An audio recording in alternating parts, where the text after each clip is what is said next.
Welcome to Module 1, Lesson 8. In the previous lesson, you practiced staying in role under pressure by working through real-world scenarios. You saw how easily interpreters can be pulled outside their role and how professional discipline keeps communication accurate. Now we are moving to ethical dilemmas, situations that rarely appear as obvious right versus wrong choices. These moments often arise when emotions are high, time is limited, and human instincts conflict with professional responsibility. This lesson will help you recognize ethical dilemmas as they unfold and respond in a way that protects accuracy, neutrality, and patient autonomy. I want you to pay close attention. I have a case I would like us to look at in this lesson. Let's dive in. First, we have to understand what ethical dilemmas is. An ethical dilemma occurs when two values appear to be in conflict, when the human response feels different from the professional response. Ethical dilemmas often involve temptation to omit information, emotional alignment with one party, requests for advice, cultural assumptions, discomfort with sensitive content. Feeling conflicted is normal. What matters is recognizing that discomfort does not change professional obligations. To explore this more deeply, let's examine a case. Case 1, the omission temptation. Let me remind us our characters again. Michael, healthcare provider. Joshua, medical interpreter. Patient, an LEP patient. The test results show that this condition is serious and will likely affect your daily life long-term. We'll need to discuss treatment options and ongoing management. If possible, be admitted immediately. Os resultados dos exames mostram que esta condição é grave e provavelmente afetará a sua vida diária a longo prazo. Precisaremos de discutir as opções de tratamento e o acompanhamento contínuo. A culpa é minha. Não cuidei de mim como devia. Como vou cuidar da minha família se a situação se agravar? Tenho medo que sofram por minha causa. Posso até perder o meu emprego se este resultado do exame médico chegar à minha empresa ou se souberem que fui internada. Preciso da sua ajuda. What the patient just said to Joshua, the interpreter, is that, "This is my fault. I didn't take care of myself like I should have. How am I going to take care of my family if this gets worse?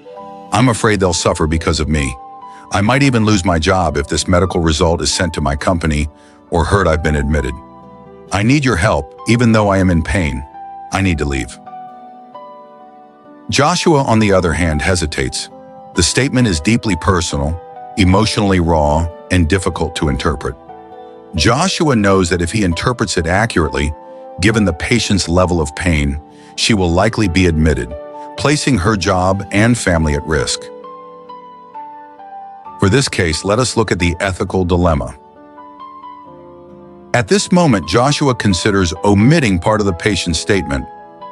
He tells himself, it's deeply personal, the provider might be strict on her, and it doesn't change the medical facts. But Joshua is now facing a critical ethical dilemma between wanting to protect the patient emotionally and his obligation to interpret everything that is said. This is a common and dangerous moment in medical interpreting. I want you to pause here and consider the following questions.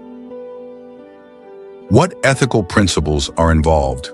Who decides what information is relevant?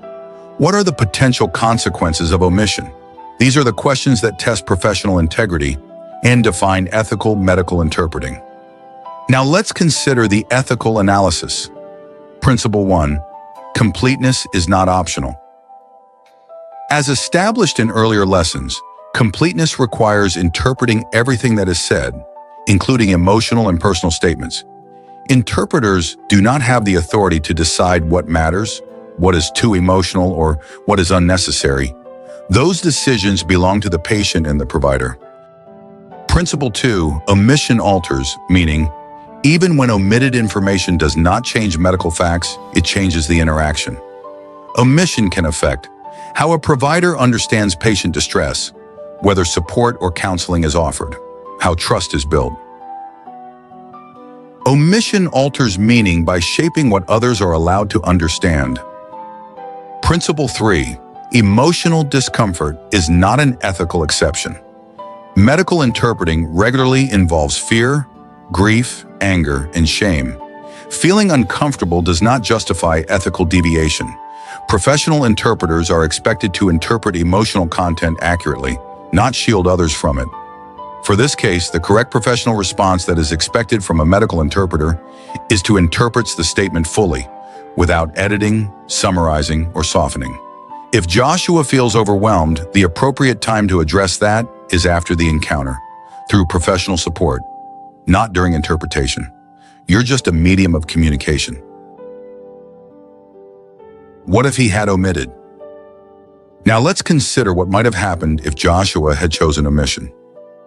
Consequences of omission. If Joshua had omitted part of the patient's statement, Michael might underestimate the patient's distress. The patient might feel unheard. Trust in the interpreting process could be damaged. Informed consent could be compromised. Joshua would assume responsibility he does not own. Omission shifts power away from the patient and provider, and onto the interpreter. Now, because the full message was interpreted, Michael, the healthcare provider, responds appropriately.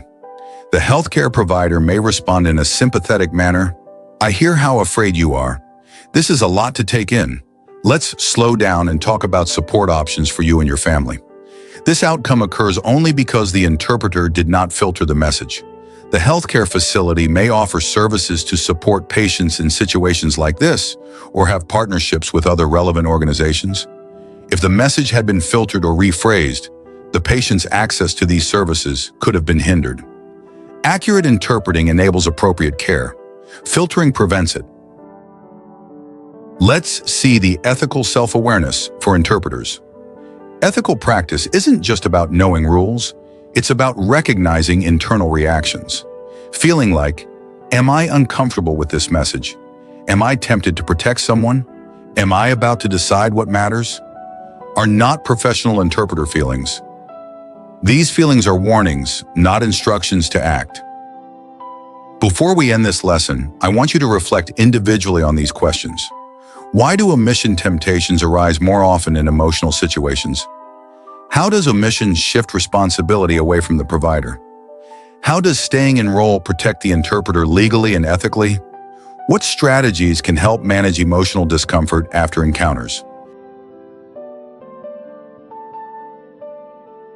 Languages spoken in this lesson are used for illustrative purposes only. Lesson completed. This case study reinforces one of the most critical truths in medical interpreting. Ethical interpreting is not about comfort. It is about accuracy. Interpreters serve patients best not by protecting them from difficult information, but by ensuring their voices are heard exactly as expressed. With this ethical foundation in place, the next lesson will focus on certification pathways. You'll learn about major credentialing bodies, including CCHI, NBCMI, and IMIA. What certification represents and how professional credentials support trust, accountability, and career growth in medical interpreting.